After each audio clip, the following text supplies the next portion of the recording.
اعوذ باللہ من الشیطان الرجیم بسم اللہ الرحمن الرحیم السلام علیکم ورحمۃ اللہ وبرکاتہ۔ فرسٹ ایئر کے طلبہ و طالبات کو اردو کی آن لائن کلاس میں خوش آمدید۔ اس امید کے ساتھ کہ آپ اچھی صحت کے ساتھ ہوں گے، آج اردو آن لائن کلاس میں ہمارا 14واں لیکچر ہے۔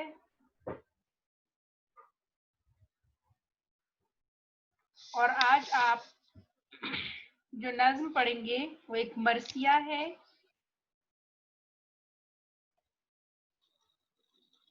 جو کہ میر ببر علی انیس نے لکھا ہے۔ آپ کی کتاب کے پیج نمبر 127 پر میر ببر علی انیس کا تعارف موجود ہے۔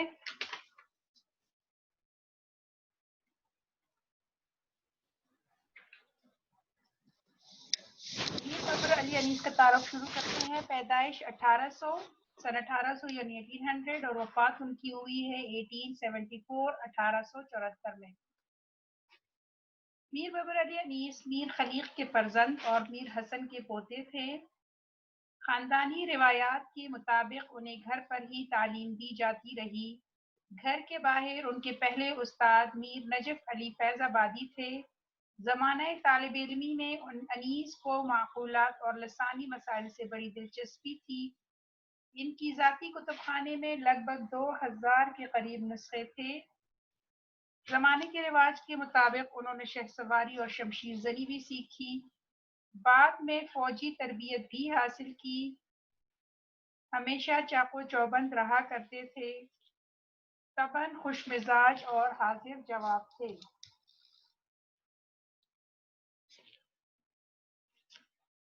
انیس نے شاعری کا آغاز غزل سے کیا، لیکن ان کی شہرت کا مدار مرثیہ نگاری پر ہے۔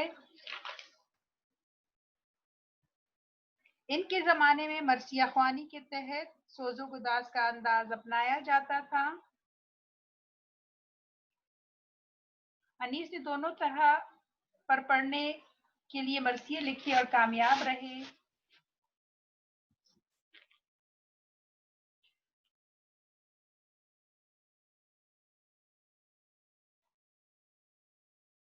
اچھا جی، یہاں پہ یہ لفظ ہوگا کہ ان کے زمانے میں مرثیہ خوانی کے تحت ساز و سوز کا انداز اپنایا جاتا تھا۔ انیس نے دونوں طرح کے پڑھنے کے لیے مرثیے لکھے اور کامیاب رہے۔ ان کا اسلوب سادہ، رواں اور آسان ہے۔ انسانی جذبات کا بیان انہوں نے جس طرح کیا شاید ہی کوئی کر سکے۔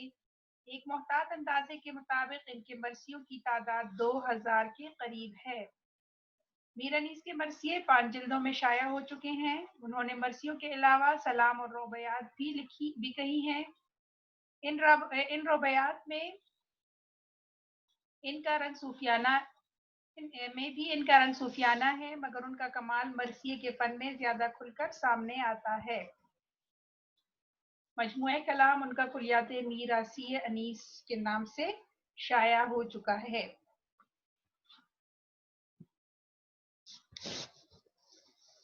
جیسا کہ آپ نے تعارف میں پڑھا، میر انیس کو ہم مرثیہ نگاری کے میدان کا بہت بڑا، اگر ہم ان کو استاد کہیں تو غلط نہ ہوگا، اور ان کی زیادہ تر مرثیہ نگاری جو ہے اردو ادب میں مشہور ہے۔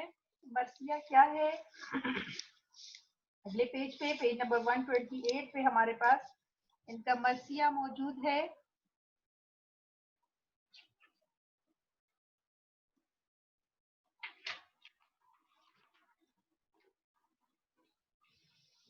ایک مرثیہ ہے، اس میں سے تھوڑا سا پورشن لیا گیا ہے۔ مرثیہ وہ نظم یا اشعار جس میں کسی شخص کی وفات یا شہادت کا حال اور ان کی مصیبتوں کا ذکر ہو، خصوصاً شہداء کربلا کا۔ اردو شاعری میں اب یہ صنف کربلا کے شہداء کے لیے ہی مختص ہو گئی ہے۔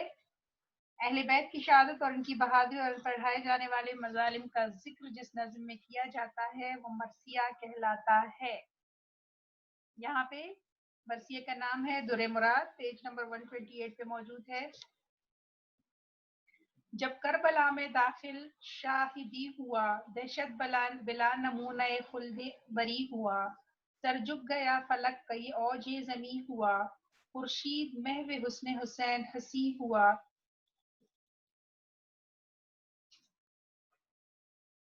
پایا فروغ نیر دی کے ظہور سے، جنگل کو چاند لگ گئے چہرے کے نور سے۔ اب یہاں پہ دہشت بلا، جب کربلا داخل شاہدی ہوا، دہشت بلا نمونہ خلد بری ہوا۔ دہشت بلا صحرا کی مصیبت یا خوف، خلد بری جنت کا نمونہ پیش کرنے لگا۔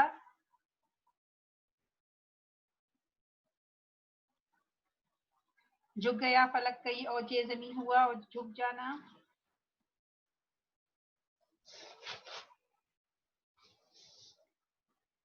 خورشید محو حسن حسین ہنسی ہوا۔ خورشید چاند سورج کو کہتے ہیں۔ پایا فروغ نیر دی ہوا، یعنی دین کو فروغ ملا، دین ان کی وجہ سے سامنے آیا۔ اچھا جی، اب یہاں پہ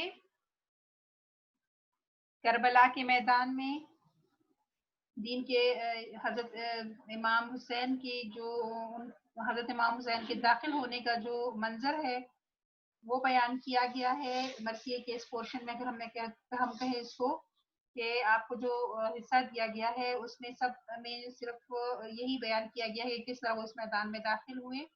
تو یہاں پہ بھی اس بن میں بھی شاعر جو ہیں وہ کہہ رہے ہیں کہ جب کربلا کے میدان میں داخل شاہدی ہوا، کہ جب شاہدی یعنی دین کے بادشاہ حضرت امام حسین جو ہے وہ کربلا کے میدان میں داخل ہوئے، جو کہ یہ کوفہ کا میدان، یہ میدان کوفہ سے 5 میل کے فاصلے پر دریائے فرات کے کنارے پر جو کربلا کا میدان واقع ہے اس کی بات کر رہے ہیں۔ تو وہ کہہ رہے ہیں کہ آپ کے قدم یہاں جب اس کربلا کے میدان میں پڑے تو تب مصیبتیں اور آفتیں جو ہیں وہ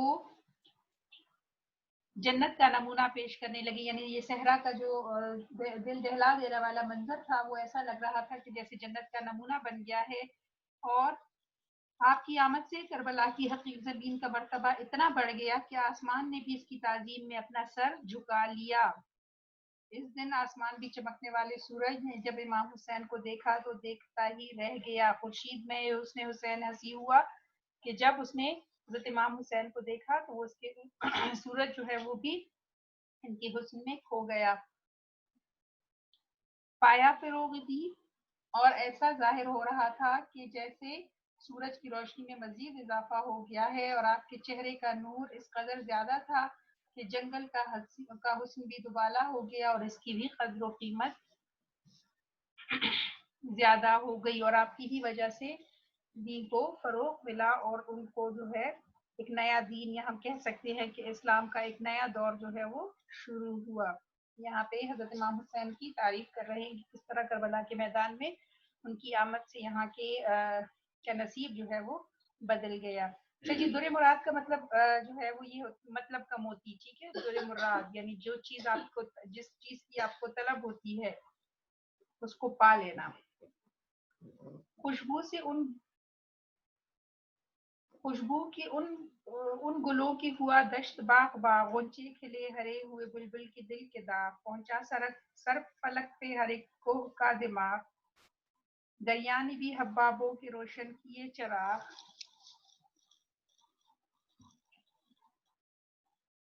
خورشید بن گئے طبقے عرض پاک کے، تاروں کو گرد کر دیا ذروں میں خاک کے۔ اس بند میں بھی اسی بات کو آگے بڑھا رہے ہیں کہ جب حضرت امام حسین کربلا کے میدان میں داخل ہوئے تو یہاں کا نظارہ جو ہے وہ مختلف ہو گیا۔ خوشبو سے ان گلوں کو جو ہے بطور استعارہ حضرت امام حسین اور ان کی ساتھیوں کے لیے، جانثار ساتھیوں کے لیے استعارہ کے طور پر استعمال کیا گیا ہے۔ غنچے پھول کے دشت جو ہے وہ آپ کے یعنی اتنے خوبصورت پھولوں کی آمد سے خوشبو سے باغ بھر گیا، خوش ہو گیا، ہر طرف ان کی خوشبو پھیل گئی۔ غنچے کھلے ہرے ہوئے بلبل کے دل کے داغ، کہ جب حضرت امام حسین اور ان کی جلیل القدر ساتھی جو پھولوں کی مانند تھی، ان کی خوشبو سے انہوں نے قدم رکھا صحرا میں تو خوشبو ہر طرف پھیل گئی۔ اور